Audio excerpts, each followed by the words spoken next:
Hello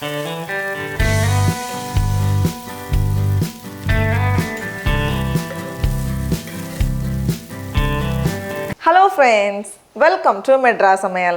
இன்னைக்கு நம்ம மெட்ராஸ் சமையல்ல ரோட் ஸ்டைல் ஃப்ரைட் ரைஸ் எப்படி பண்றதுன்னு பார்க்கலாம். இதுல வந்து நம்ம கடையில வாங்கக்கூடிய சாஸ் எதுவுமே சேர்க்க போறது இல்ல. நம்ம வீட்ல இருக்கக்கூடிய பேசிக் பொருட்கள் வச்சு எப்படி சூப்பரா சுலபமா செஞ்சு முடிக்கிறதுன்னு பார்க்கலாம். எப்பவுமே ஃப்ரைட் ரைஸ்ல ஏதாச்சும் பொரிச்சு சேர்த்தா டேஸ்ட் ரொம்ப நல்லா இருக்கும். நான் இன்னைக்கு வந்து 250 கிராம் போல cauliflower எடுத்துர்க்கேன். அதை வந்து இந்த மாதிரி சின்ன சின்ன பூக்களா கட் பண்ணி வச்சிருக்கேன். cauliflowerல கொஞ்சம் சுடு தண்ணி சேர்த்து ஒரு 2 நிமிஷம் ஊற வச்சுக்கோங்க. ரொம்ப நேரம் வச்சிங்கன்னா cauliflower சாஃப்ட் ஆயிரும், அப்புறம் மொறு மொறுன்னு வராது. 2 நிமிஷம் போதும். 2 நிமிஷத்துக்கு அப்புறமா தண்ணியை வடிகட்டிடுங்க. இப்போ இதில் கொஞ்சமாக மஞ்சள் தூள், காரத்துக்கேற்ப மிளகாய் தூள், நான் வந்து 2 டீஸ்பூன் எடுத்திருக்கேன். தேவையான அளவு உப்பு சேர்த்துட்டு இதை வந்து ஒரு வாட்டி நல்லா புரட்டிக்கோங்க. அப்போ தான் மசாலா எல்லாம் சமமாக பரவும். அதுக்கப்புறமா இதில் வந்து 4 டேபிள் ஸ்பூன் போல் அரிசி மாவு, 4 டேபிள் ஸ்பூன் கடலை மாவு சேர்த்துட்டு மறுபடியும் இதை வந்து நல்லா கலந்துக்கோங்க. நம்ம தண்ணியில் நல்லா அலசினதுனால கொஞ்சம் தண்ணி இருக்கும். தேவைப்பட்டால் ரொம்ப லைட்டாக தெளித்து எல்லா மாவுமே காலிஃப்ளவரோட கோட் ஆகிற மாதிரி பார்த்துக்கோங்க. பாருங்கள், இந்த மாதிரி காலிஃப்ளவர்லாம் அழகாக கோட்டாகி ரெடியாக இருக்குது. எண்ணெயில் போட்டு பொரிச்சு எடுத்துடலாம். எண்ணெய் வந்து கொஞ்சம் சூடாக இருக்கணும், அப்போ தான் எண்ணெய் குடிக்காமல் நல்லா மொறு மொறுன்னு வரும். இப்போ பாருங்கள், எண்ணெய் சூடானதும் இதை வந்து ஒரு 2-3 பேட்சாக பிரித்து நல்லா மொறு மொறுன்னு பொரிச்சு எடுத்துக்கோங்க. பாருங்கள், நல்லா கிறிஸ்பியாக வந்திருக்கு. இப்போ இதை எடுத்து வெளியே வச்சிடலாம்.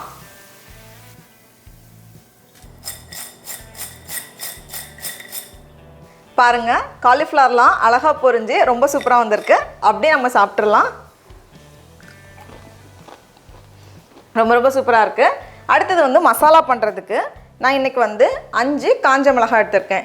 இது வந்து ரொம்ப காரமான மிளகாங்கிறதுனால நான் வந்து 5 மட்டும் எடுத்திருக்கேன். உங்கள் காரத்துக்கு ஏற்ப நம்ம வந்து அட்ஜஸ்ட் பண்ணிக்கலாம். உங்களுக்கு வந்து ரொம்ப காரம் வேணும் அப்படின்னா 10 வரைக்கும் நம்ம சேர்த்துக்கலாம். இப்போ இதை வந்து ஒரு மிக்ஸி ஜாரில் மாற்றிக்கோங்க. 5 பல் போல் பூண்டு, ஒரு துண்டு இஞ்சி, அதை வந்து சின்ன சின்னதாக வெட்டி வச்சுருக்கேன். கூடவே கொஞ்சமாக தண்ணி சேர்த்து இதை வந்து நல்லா பேஸ்ட்டாக அரைச்சி எடுத்துக்கோங்க. மசாலா நல்லா காரசாரமாக ரெடியாக இருக்குது. அடுத்தது வந்து நம்ம ஃப்ரைட் ரைஸ் பண்ண ஆரம்பிச்சிடலாம். அதுக்கு ஒரு பேனில் 3 டேபிள் ஸ்பூன் போல் எண்ணெயை சூடு பண்ணிக்கோங்க. எண்ணெய் சூடானதும் இதில் வந்து ஒரு வெங்காயத்தை நீளமாக வெட்டி வச்சுருக்கேன், அதை சேர்த்துக்கலாம். கூடவே நம்ம அரைச்சி வச்சுருக்க மசாலாவும் சேர்த்துக்கோங்க. வெங்காயத்துக்கு கூடவே மசாலா சேர்த்துக்கோங்க. அப்போ தான் அந்த எண்ணெயில் மசாலா சீக்கிரமாக வேகும், அந்த பச்சை வாசனை போகும். இப்போ மசாலாவோட பச்சை வாசனை போனதும் இதில் ஒரு கேரட்டை இந்த மாதிரி சின்ன சின்னதாக வெட்டி வச்சுருக்கேன்.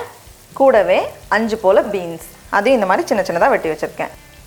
கூடவே தேவையான அளவு உப்பு எல்லாத்தையும் சேர்த்துட்டு இது வந்து ஒரு 2-3 நிமிஷம் போல் வேகட்டும். இப்போ பாருங்கள், இந்த மாதிரி வெந்ததும் நம்ம ஏற்கனவே பொரிச்சு வச்சுருக்கோம்ல காலிஃப்ளவர், அதை உள்ளே சேர்த்துடலாம். சேர்த்துட்டு நல்லா கலந்து விட்டுருங்க. இன்னொரு 1 நிமிஷம் இருக்கட்டும்.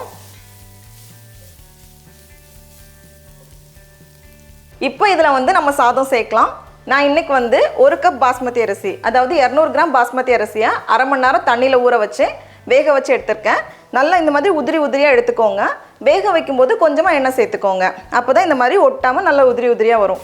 நம்ம வேக வச்சுருக்க சாதம், கூடவே கொஞ்சமாக மிளகு, கடைசியாக கொஞ்சம் நறுக்குனா ஸ்ப்ரிங் ஆனியன் எடுத்துருக்கேன், வெங்காயத்தால் எல்லாத்தையும் சேர்த்துட்டு இதை வந்து நல்லா பொறுமையாக கலந்துக்கோங்க. சாதம் உடையாத மாதிரி நம்ம கலந்து விடணும். அப்போ தான் ஃப்ரைட் ரைஸ்க்கு நல்லாயிருக்கும். அவ்வளோதான். இப்போ நம்ம ஸ்டவ் ஆஃப் பண்ணிடலாம்.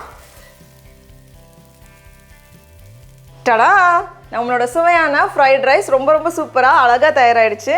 நல்லா காலிஃப்ளவர்லாம் ஃப்ரை பண்ணி சேர்த்ததுனால ரொம்ப அழகாக இருக்குது. இதுக்கு வந்து நம்ம காலிஃப்ளவருக்கு பதிலாக நம்ம வந்து மஷ்ரூம், பன்னீர் அதெல்லாம் கூட சேர்த்துக்கலாம். சிக்கனும் ரொம்ப நல்லாயிருக்கும். இப்போ நம்ம டேஸ்ட் பண்ணி பார்க்கலாம். ரொம்ப ரொம்ப சூப்பராக இருக்குது.